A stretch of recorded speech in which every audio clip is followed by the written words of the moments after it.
2027 UP चुनाव से पहले ही राज्य की सियासत में तहलका मच गया है। हमेशा की तरह एक बार फिर सपा प्रमुख अखिलेश यादव ने प्रेस कॉन्फ्रेंस कर सरकार पर निशाना साधा। कई मुद्दों को लेकर अखिलेश ने मोदी सरकार की पोल खोल दी। इस बार पीडीए भारतीय जनता पार्टी को पूरा का पूरा हटा देगा और हमेशा के लिए हटा देगा। अखिलेश यादव ने यूपी के उपचुनाव में कुंदरकी, मिल्कीपुर और अन्य सीटों पर भाजपा की ओर से वोटों की डकैती का आरोप लगाया। उन्होंने कहा कि कुछ लोग मजबूरी का फायदा उठाकर ये काम करवा रहे हैं और वो लोग ये भूल गए हैं कि पीडीए सिर्फ उत्तर प्रदेश में नहीं पूरे देश में है और धीरे धीरे पूरे देश के लोग जाग रहे हैं।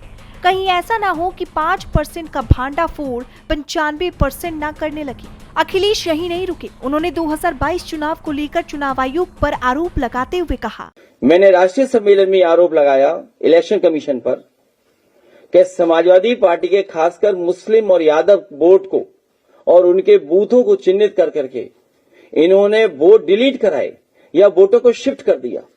उसका परिणाम ये हुआ कि हमारा वोटर जब गया तो उसका वोट नहीं था या उसका डिलीटेड में शामिल था। तो मैंने आरोप ये लगाया था कि यादव और मुस्लिम के वोट इन्होंने काटे।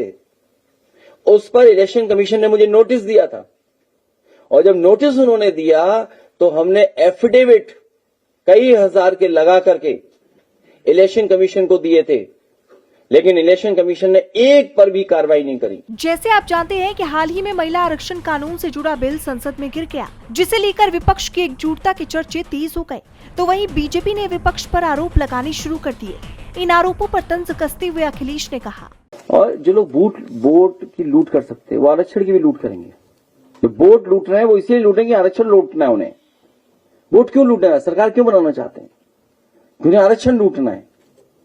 आप में से किसको नहीं पता कि महिला आरक्षण बिल पास हो चुका है? कोई हमें बता दे, कोई एक पत्रकार यहां खड़ा होकर के बता दे कि महिला आरक्षण पास नहीं हुआ है। कोई हमें बता दे। जितनी हमारी बहनें खड़ी वो बता दें कि महिला आरक्षण नहीं पास हुआ है। पास हो गया आरक्षण का बिल। जो हमारा पक्ष है वो तो माने। ये सब इसलिए कर रहे हैं क्योंकि आरक्षण लूटना चाहते हैं लोग।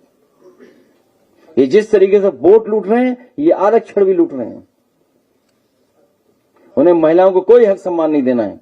अखिलेश के हमलों के बाद बीजेपी की टेंशन बढ़ गई है। अब देखना ये होगा कि उनके आरोपों पर बीजेपी क्या कुछ सफाई देती नजर आती है। डीबी लाइव उत्तर प्रदेश की रिपोर्ट।